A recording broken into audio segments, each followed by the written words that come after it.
Discuss करेंगे template के हवाले से कि अपनी कंपनी में आप टेम्पलेट्स वगैरह किस तरह बनाते हैं। मैं किसी भी कंपनी में जॉब कर रहा हूँ तो कुछ चीज़ें ऐसी हैं जो कंपलसरी हैं।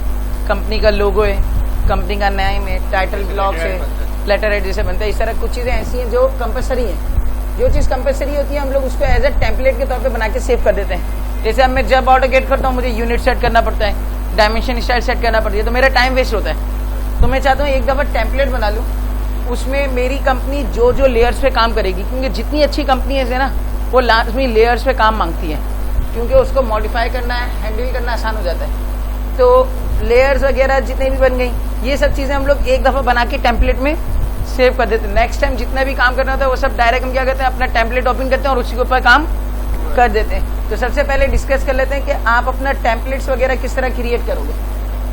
टेम्पलेट में जो चीज़ कंपलसरी है, जैसे यूनिट, अब मैं जिस कंपनी में काम कर रहा हूँ आपको सबसे पहले ये पता होना चाहिए वो कंपनी किस स्टैंडर्ड को फॉलो कर रही है, अमेरिकन को या ब्रिटिश को। आप उसकी सेटिंग कर दोगे यूनिट के अंदर। यूनिट की शॉर्ट की है UN, UN for unit.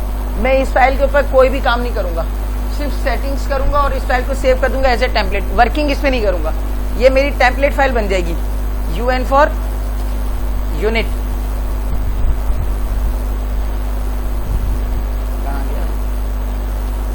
Unit की कमांड में आ गया, आपने इसकी टाइप कर दिया आर्किटेक्चर, फिर साइज वर्क कर दिया 0 फीट 0 इंच, इंचेस का स्केल है, ओके करते हैं, यूनिट सेट हो गया।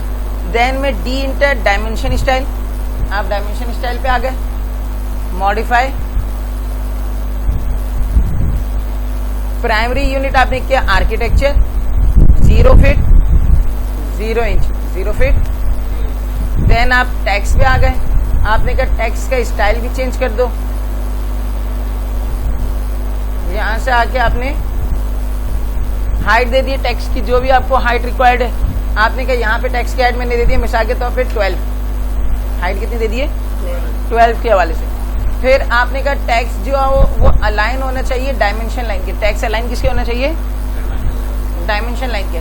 टेक्स्ट और डायमेंशन लाइन के बीच में गैप होना चाहिए, टेक्स्ट और डायमेंशन लाइन के बीच में गैप होना चाहिए। कितना गैप होना चाहिए, आपने कहा यहाँ से ये दे रहा है ऑफसेट फ्रॉम, ऑफसेट फ्रॉम, आपने यहाँ से इसका ऑफसेट दे दिया अप्रोक्सीमेट 6 इंच, 6 इंच का आपने क्या दे दिया, गैप दे दिया।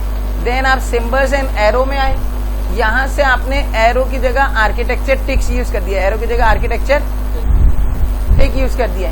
देन जो आर्किटेक्चर टिक्स हैं उनका साइज भी आपने इधर दे दिया है। मैंने कहा मिसाल के तौर पे 6 इंच का चाहिए, कितना चाहिए 6 इंच। फिर आपके पास आ गई लाइन्स, यहाँ पे आपके पास दो तरह की लाइन्स है, डायमेंशन लाइन और एक्सटेंशन लाइन। डायमेंशन लाइन और आपने कहा डायमेंशन लाइन पे जाओ और यहाँ पे extend beyond ticks, extend beyond ticks आपने यहाँ पे कम से कम कर दिया 6 इंच आगे आ जाए। और एक्सटेंशन लाइन भी जिसपे जो सपोर्ट दे रही है डायमेंशन को वो भी 6 इंच आगे आ जाए। और ऑफसेट फ्रॉम ओरिजिन यानी कि डायमेंशन अपने ऑब्जेक्ट से कितना दूर हो वो भी आपने दे दिया कम से कम 6 इंच, ओके कर दें। डायमेंशन स्टाइल भी आपने सेट कर दिया है। सेकेंड चीज यूसीएस आइकन, जब भी मैं काम करता हूँ ये साथ साथ मूव हो रहा होता है। मैं चाहता हूँ जब भी मैं खोलूँ मेरे टेम्पलेट में ये भी लॉक हुआ है, ये भी क्या हो, तो आपने इधर लिख दिया यूसीएस आइकन और इसको कर दिया नो ओरिजिन, अपने मरकज से हटा दिया। अब ये चीज यहाँ पे क्या हो गई, फिक्स हो गई। मैं कितना भी जूम इन जूम आउट कर लूँ ये अपनी जगह से नहीं हिलेगा। फिर टेम्पलेट में और क्या सेट कर लो, आपने कहा दो चीजें हमारे सामने आई हुई होती है, मॉडल और लेआउट। ड्राइंग किस पे क्रिएट होती है, मॉडल पे, और प्रिंट आउट के लिए आप किस पे जाते हो, लेआउट पे।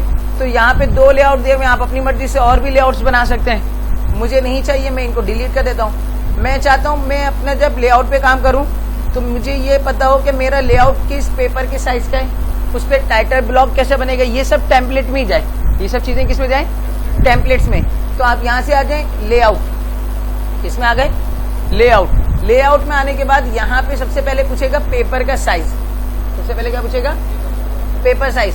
आपने यहाँ पे क्या किया है, control P plot, control P for plot.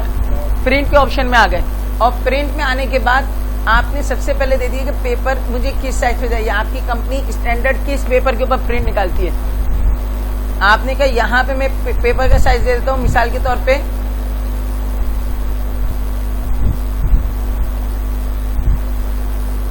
Pixels में अगर दिखा रहे हैं ना रेजोल्यूशन, तो यहाँ से PNG हटा देना, इसको यहाँ से DWG टू PDF कर दो तो ये इंचीज में वैल्यू दिखा देगा आपको। वैल्यू किस में दिखा देगा? पिक्सल्स से हट के इंचीज में। अब यहाँ से आपने ले लिया A0 का, A1 का, A2 का, जिस साइज पे भी आपकी कंपनी प्रिंट आउट निकलवा रही है। मैंने कहा मेरे पास A3 साइज का पेपर है, अप्लाई ले आओ, कैंसिल। तो यहाँ पे आपकी शीट आ गई, ये क्या आ गई? शीट आ गई। देन आपने एक रेक्टेंगल लिया है, अब यहाँ पे आप टाइटल ब्लॉक बना लो अपना। ये जो डैश लाइन दी हुई है ना, इसके अंदर अंदर काम करना है। ये कटिंग एज है, यानी कि पेपर का जो मार्जिन है ना, जब आप प्रिंट निकालेंगे, प्रिंटर का मार्जिन है, ये प्रिंटिंग का हिस्सा है। इसके बाहर का हिस्सा प्रिंटिंग में नहीं आएगा, डैश लाइन जो है ना उसके बाहर का। और फिर यहाँ से आपने इसको एक्सप्लोड किया है, CO फॉर कॉपी। आपने यहाँ पे डिस्क्रिप्शन की जगह बना दी है, ये स्केजर के लिए। यहाँ पे भी आप इसको ट्रिम कर दो, एज इट इज इस चीज की आपने कॉपी बना दी है इस जगह पे। यहाँ पे आपकी क्या आ जाएंगी? डिटेल्स आ जाएंगी।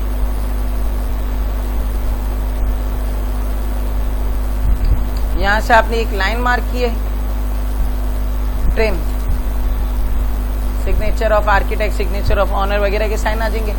इस जगह पे आप अपनी कंपनी की डिस्क्रिप्शन वगैरह, डिटेल वगैरह लिख सकते हो, प्लॉट की डिटेल लिख सकते हो कि सबमिशन ड्राइंग है, वर्किंग ड्राइंग है, प्लॉट नंबर क्या है, कंपनी का लोगो देना चाहिए। इस जगह पे आप कंपनी का लोगो दे सकते हैं। बहुत से लोग 3-4 कंपनी के साथ मर्ज होकर काम चल रहा होता है कंसल्टेंसी में, तो यहाँ पे सबके अपने अपने लोगो आ जाएंगे। अब लोगो जो होगा वो तो आपके पास है रास्टर इमेज। लोगो क्या है? तो आपने क्या किया? इंसर्ट में रास्टर इमेज। अब इमेज जो भी आपके लोगो की है, आप यहाँ से देख लो, कोई भी अगर आपके पास पिक्चर मौजूद है,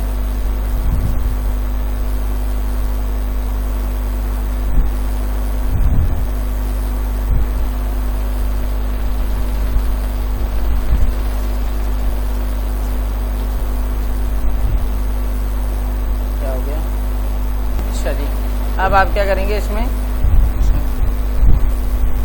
अच्छा जी, तो यहाँ पे आ गया आपके पास। अब हमारे पास जो लोगो है वो क्या है? रास्टर इमेज है। लोगो क्या है? Raster image. तो आपने क्या किया? इधर इंसर्ट में आ गए, रास्टर इमेज। इंसर्ट में किस पे आ गए? Raster image. तो मैंने कहा यहाँ से रास्टर इमेज पे आ जाओ। यहाँ से जो भी लोगो है आपके पास, मैंने कहा D ड्राइव में आ जाओ। अब डेस्कटॉप नहीं खोलेंगे, यहाँ से किस में आ गए? D drive. और थंबनेल व्यूज देख लो, आपने ये लोगो ले लिया।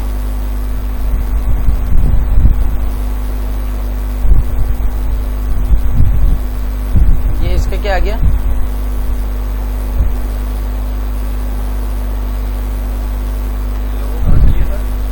इंसर्ट उठाया ना, रास्टर इमेज। लोगो आगे आपने इसको मूव किया, इस कॉर्नर से उठा के इस कॉर्नर पे, M फॉर मूव, बिल्कुल जैसे वही कमांड है। आपने यहाँ पे लिख दिया T फॉर टैक्स। यहाँ पे आपने एक विंडो बना दी है टैक्स की, और यहाँ पे आपने क्या लिख दिया है?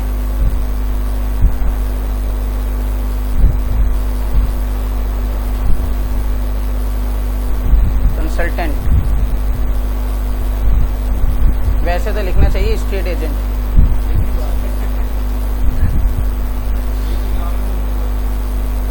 यहाँ याद लिख दिया 0.5 में भी। आप ये आ गया आपके पास। अब यहाँ पे आने के बाद आपने क्या, इस जगह पे मुझे क्या करना है? अपनी ड्राइंग वगैरह बनाने की। तो आपने अपने एक टाइटल ब्लॉक वगैरह रेडी कर दिया है। अब ये तमाम चीजें आपकी सेटल हो गई। अब इस फाइल को ना, आप इस पे और कोई फर्दर काम नहीं करोगे, इस फाइल को सेव कर दोगे एज अ टेम्पलेट। सेव क्या कर दोगे? As a template. आपने क्या, Ctrl+S फॉर सेव। जब आप सेव में जाते हैं तो यहाँ पे पूछ रहा होता है कि किस फॉर्मेट में फाइल सेव बाय डिफॉल्ट किस पे हो रही है? DWG, क्योंकि हमने ऑप्शन के अंदर सेटिंग किसकी की है? 2004 वर्जन DWG, क्योंकि ऑटोकैड की ड्राइंग फाइल सेव होगी। लेकिन जब टेम्पलेट की हम बात करते हैं तो टेम्पलेट की फाइल कहलाती है DWT। टेम्पलेट की फाइल कहलाती है DWT। तो मैंने कहा यहाँ पे DWT, यहाँ पे आपने ले लिया DWT। अब ये पूछेगा किस नाम से टेम्पलेट सेव करना है ना। मैंने यहाँ पे नाम लिख दिया मिसाल के तौर पे अजीम। सेव कर दिया आपने। ओके, अब ये क्या बन गया आपके पास? अब जब भी आप न्यू फाइल खोलते हो, अब ये टेम्पलेट आएगा किस तरह? मिसाल के तौर पे मैंने ऑटोकैड बंद कर दिया, मैंने इस फाइल को तो सेव नहीं किया, मेरे टाइटल ब्लॉक वगैरह बनाते सब कुछ था।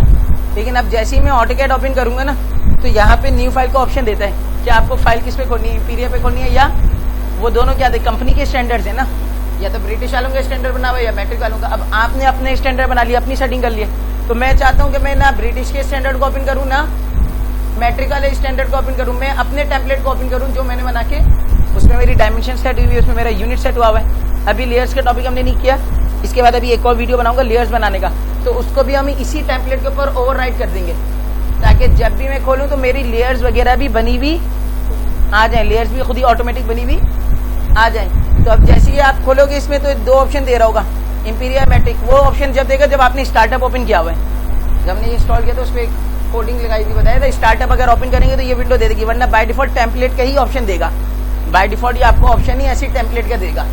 तो यहाँ पे आपका नाम दे रहा है अजीम, नाम क्या दे रहा है आप, यहाँ ये पेज आया हुआ था, आप इसके बराबर में आए टेम्पलेट्स में, ये आपने जिस नाम से टेम्पलेट सेव किया था उसको ओपन कर दें तो वो टेम्पलेट क्या हो जाएगा, ओपन हो जाएगा। अब आप 10 दफा भी ड्राइंग बना के प्रिंट निकालते रहो, आपके टेम्पलेट में कोई चेंजिंग नहीं आएगी। जैसे मोबाइल में टेम्पलेट बन जाता है ना, आप 10 दफा भी सेंड कर दो आपका महफूज है, तो इसी तरह इसका भी मामला है। तो यहाँ पे आपके पास टेम्पलेट क्या हुआ है, सेव हो गया। अब आप जितना भी काम करते रहो, लेआउट पे आऊंगा, देखो आपका लेआउट बना हुआ है पूरा, यूनिट आपको सेट नहीं करना, हर चीज आपकी बनी बनाई होगी, यूनिट सेट नहीं करना। अभी अब इसी टेम्पलेट के अंदर लेयर्स का टॉपिक पढ़ते हैं, लेयर्स की भी एक वीडियो बनाते हैं, लेयर्स बना के इसी में ओवरराइट कर देंगे, ताकि जब भी मैं खोलूं तो मेरी कंपनी की लेयर्स वगैरह भी इसी पे बनी हुई आ जाए।